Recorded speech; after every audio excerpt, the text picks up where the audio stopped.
Thank you so much for joining me on our blue sofa today. Thank you for having me. What distinctive value do you bring to European police forces? So, European police forces are facing massive challenges.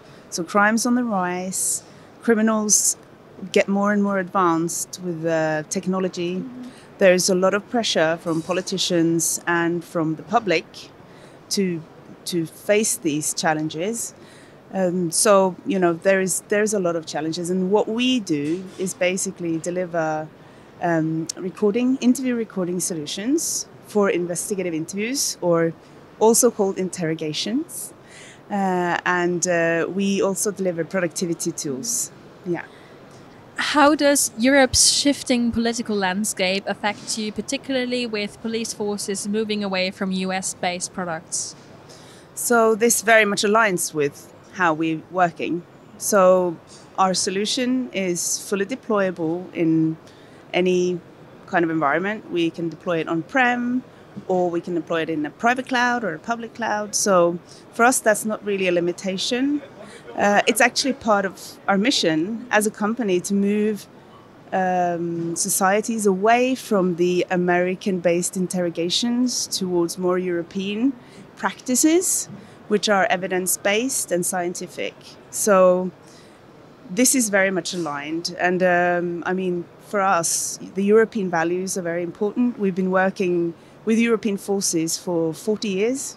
So we have huge experience with that. And we think the human rights aspects that are centered around these European ways of working around interviews are really important. And we don't have any issues with this change. It's actually supporting our mission and our products. So, yeah. Looking ahead, how will AI transform European policing? So I think there are basically three ways that are really important. So first of all, it will strengthen the rule of law. And that might sound funny, but the fact that you can use AI to transcribe interviews, you can basically document them in a different way. That is all auditable in our solutions, which also makes it transparent. So this is one way that we think AI will really help. The second thing that is very critical at this time is the rise of deepfakes and voice cloning. And we have solutions where you can authenticate that what was said in the interview room is what is being shown in the court. And this is super important at this point in time. And the third thing that I would like to just highlight is that we think that there is a massive potential in unlocking the investigation part of it. So the human brain is really good at certain things. In an interview situation, a person is good at building trust. It's good at building rapport. It's good at making ethical judgments. But there are certain things that a person or the human brain isn't so good at, like connecting data points in real time. Language is a massive barrier.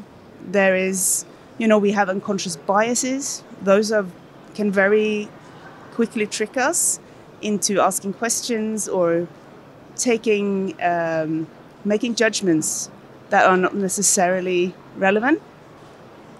And this is where we believe that the AI can fulfill the potential of the interviewer.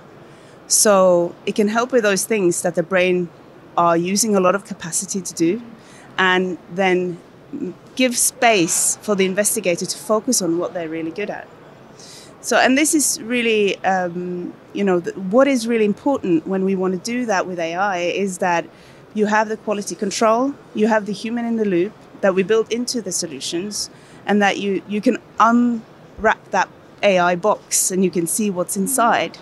So building responsible AI solutions that are in line with transparency and human rights, that's something we really care about. And I think if we can kind of fulfill that partnership between the human and the AI in a really good way, that it unlocks massive potential to actually fight crime in a better way for European police forces, according to our values. Thank you so much for being here. Thank you for having me.